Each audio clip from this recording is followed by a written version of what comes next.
ॐ त्र्यम्बकं यजामहे सुगन्धिं पुष्टिवर्धनम् उर्वारुकमिव बन्धनान् मृत्योर्मोक्षीयमामृता।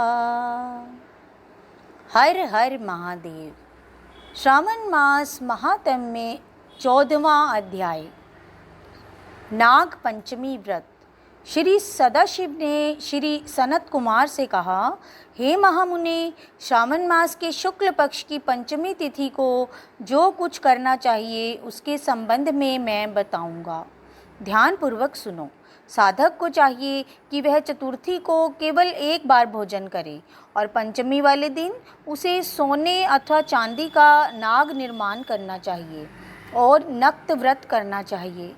नक्त व्रत रखकर उसे काठ या मिट्टी का 5 फनों वाला नाग बढ़ई अथवा कुम्हार से बनवाना चाहिए तथा भक्ति द्वारा उसका अर्चन करना चाहिए। अपने घर के मुख्य द्वार के दोनों तरफ गोबर का 5 फनों वाला सांप बनाकर उसकी दूध तथा खीलों से पूजा करनी चाहिए। करवीर, मालती, चमेली तथा चंपा के फूलों द्वारा रमणीय गंध, अक्षत, धूप और दीप से पूजा करनी चाहिए। ब्राह्मणों को शुद्ध घी के लड्डू तथा खीर का भोजन करवाना चाहिए। अनंत वासुकी, शेष, पद्मनाभ, कंबल, करकोटक, अश्व, धतराष्ट्र, शंखपाल, कालिये तथा तक्षक, इन नागों के कुलाधीप को हल्दी व चंदन से दीवार पर अंकित करना चाहिए तथा नाग माता कद्रू को भी अंकित करना चाहिए। फूल आदि से उनकी पूजा करनी चाहिए। साधक को नाग को दूध पिलाना चाहिए और नाग देवताओं को पूजन करके घी और खांड मिलाकर उनको दूध पिलाना चाहिए। उस दिन लोहे की कढ़ाई में कोई पकवान ना पकाना चाहिए। गेहूं और दूध का पायस बनाकर भुना चना, धान का लावा, भुने हुए जौ नागों को देने चाहिए और आप भी उन्हीं चीज़ों को खाना चाहिए। साथ ही अपने बच्चों को भी यही भोजन करवाएं। ऐसा भोजन करवाने से छोटे बच्चों के दांत मजबूत हो जाते हैं।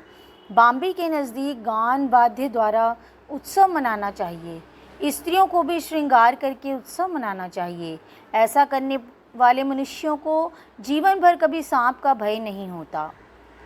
भगवान श्री सदाशिव ने श्री सनत कुमार जी से कहा, हे महामुनि, सांसारिक जीवों के कल्याणार्थ में आपसे जो कुछ कहूँगा उसे ध्यानपूर्वक सुनिए। सांप के दर्शन मात्र से मनुष्य की अधोगति होती है। सांप हमेशा तमोगुणी होता है, इसमें संशय नहीं है। पूर्व विधि द्वारा एक भुक्त आदि का नियम कर ब्राह्मणों के सहित प्रेम से नाग बनाकर पूजा करनी चाहिए। इस तरह 12 मासों की शुक्ल पक्ष की पंचमी को फिर पूजा करनी चाहिए। नागों के भोजन के उद्देश्य से साधु संतों रत्न विभूषित सोने का नाग देना चाहिए।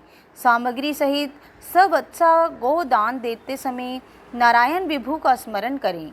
नारायण जो कि सब जगह व्यापक हैं, सब वस्तुओं को देने वाले हैं, अनंत हैं तथा अपराजित हैं, उनको याद करके साधक को यह कहना चाहिए, हे गोविंद, मेरे वंश में हमारे पूर्व पुरुषों में से जो भी सांपों के डसने से अधोगति को प्राप्त हो गए हैं, वह इस व्रत से तथा दान से मुक्ति को प्राप्त हों।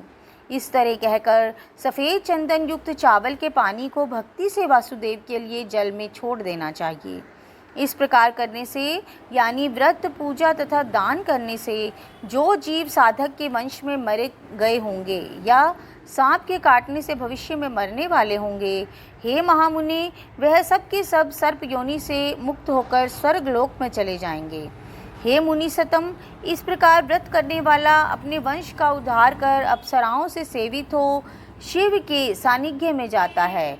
जो इस व्रत को स्वभक्तिनुसार करता है उसको इस व्रत के सभी फलों की प्राप्ति होती है। जो मनुष्य श्रावण मास शुक्ल पक्ष पंचमी के दिन भक्ति तथा श्रद्धा से नक्त व्रत करते हुए फूल आदि उपहारों से नाग देवों का पूजन करते हैं, उन पर मणि किरण विभूषित सूर्य प्रसन्न होते हैं।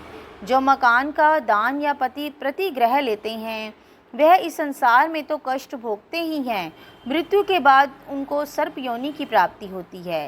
हे विपेंद्र, जो लोग नाग की हत्या करते हैं उनके यहाँ अगले जन्म में पुत्र नहीं होता या होकर मर जाता है। स्त्रियों की कृपणता से भी प्राणी की सर्प योनि होती है। वह लोग जो दूसरों की धरोहर हजम कर जाते हैं वह भी सर्प योनि पाते हैं।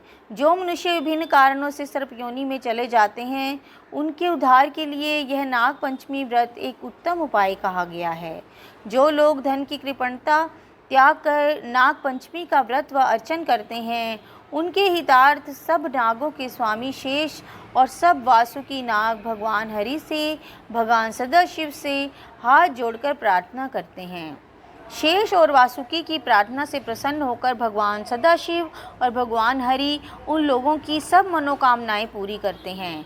वह लोग इस संसार में सुखपूर्वक अपना जीवन व्यतीत करने के बाद पहले नागलोक में जाकर अनेक तरह के भोगों को भोग कर उसके पश्चात वैकुंठ लोक या कैलाश में भगवान श्री विष्णु या भगवान श्री सदाशिव के गण होकर परम आनंद को भोगते हैं। हे विपेंद्र, आपके सामने मैंने यह नागों को नाग पंचमी व्रत कहा है। अब आप और क्या सुनना चाहते हैं, कहिए। तो बोलिए शिव शंकर भोलेनाथ और माता पार्वती की जय हो। यहीं पर श्रावण मास महात्म्य के 14वें अध्याय का समापन हुआ। धन्यवाद।